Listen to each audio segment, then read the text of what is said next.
Raj TV நேயர்களுக்கு வணக்கம் and welcome to நடிகையர் திலகம் சாவித்ரி.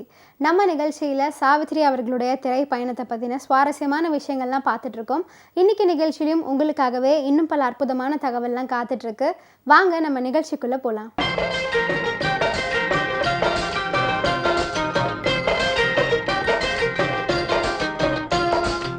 மகா நடிகை சாவித்ரி அவர்களின் வெற்றி திரைப்படங்களின் வரிசையில் 1962ஆம் ஆண்டு வெளியான அற்புதமான திரைப்படம் தான் படித்தால் மட்டும் போதுமா அப்படிங்கிற திரைப்படம். இந்த படித்தால் மட்டும் போதுமா திரைப்படத்தில் சிவாஜி கணேசன், கே பாலாஜி, சாவித்ரி, ராஜசுலோக்ஷனா ஆகியோர் முக்கியமான கதாபாத்திரங்களை நடிச்சிருக்காங்க. பீம் சிங் இந்த திரைப்படத்தை இயக்கியிருக்காரு. அவருடைய இயக்கத்தில் கண்ணதாசன், மாயவநாதன் ஆகியோர் இந்த திரைப்படத்திற்கு பாடல்களை எழுதியிருக்காங்க. விஸ்வநாதன் ராமமூர்த்தி இசையமைச்சிருக்காங்க. இந்த படித்தால் மட்டும் போதுமா திரைப்படத்தில் இடம் பிடித்த இன்னொரு அற்புதமான பாடல் தான் ஓஹோ மனிதர்களே எங்கே செல்கிறீர்கள் என்று தொடங்கும் பாடல். அப்போதெல்லாம் அறிமுக காட்சியில் கதாநாயகர்கள் குதிரையில் வந்து கொண்டே பாடுவது ஒரு ஸ்டைல். அதுக்கப்புறமா பைக்கில், காரில் அப்படின்லாம் வர ஆரம்பிச்சிட்டாங்க. இந்த படத்திலுமே ஆரம்ப காட்சியில் சிவாஜி கணேசன் அவர்கள் குதிரையில் வந்து கொண்டே பாடும் பாடல் தான் இது. அதனாலேயே இந்த பாடல் அன்றைய காலகட்டத்தில் ரசிகர்கள் மத்தியில் மிகப்பெரிய வரவேற்பை பெற்றது. படம் பற்றிய விபரமே சொல்ல வேணாம். இந்த பாடல் காட்சியை பார்த்தாலே போதும், எல்லாமே அந்த காட்சியிலே வந்துடும். இந்த பாடல் காட்சியில் சிவாஜி அவர்கள் குதிரையில் வருவது சென்னையில் உள்ள ராஜ்பவனில் தான் எடுக்கப்பட்டுச்சாம். பாடல் வரிகளை கண்ணதாசன் அவர்கள் எழுதியிருக்காரு. சிவாஜி, சாவித்ரி இந்த திரைப்படத்தில் ஜோடியாக நடிக்காவிட்டாலும் மறக்க முடியாத 100 நாள் படமாக அமைந்தது இந்த படித்தால் மட்டும் போதுமா. 1962 தமிழ் புத்தாண்டு வெளியீட்டில் இந்த திரைப்படத்தை வெளியிட்டிருந்தாங்க. கோடையில் சாவித்ரியின் நடிப்பு குளுமை என பத்திரிகைகளில் பாராட்டி எழுதியிருக்காங்க. சிவாஜி பீம்சிங் கூட்டணியில் பார்த்தால் பசித்தீரும், படித்தால் மட்டும் போதுமா இது இரண்டுமே 100 நாட்கள் படம். தொடர்ந்து ஒரு நடிகரும் இயக்குனரும் பங்கு பெற்ற 5 படங்கள் 100 நாட்கள் ஓடி வெற்றி பெற்றதுடன் அவற்றில் 3 திரைப்படங்கள் வெள்ளி விழா படமாகவும் அமைஞ்சது.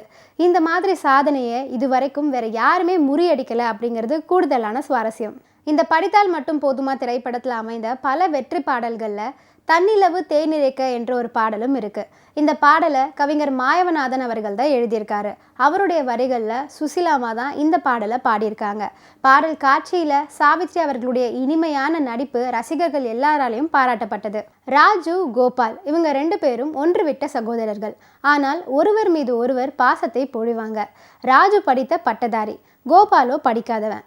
திருமணத்திற்காக கோபாலுக்கு பார்த்திருக்கும் படிக்காத பெண் சீதாவை ராஜுவும், அவனுக்காக பார்த்திருக்கும் படித்த பெண்ணான மீனாவை கோபாலும் பார்க்க போறாங்க.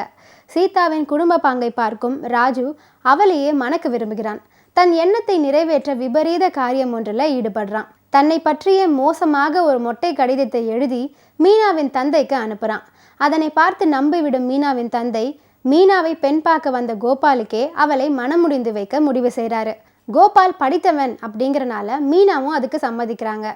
அமைதியே உருவான சீதா ராஜுவை மணக்க உடன்படுகிறாங்க.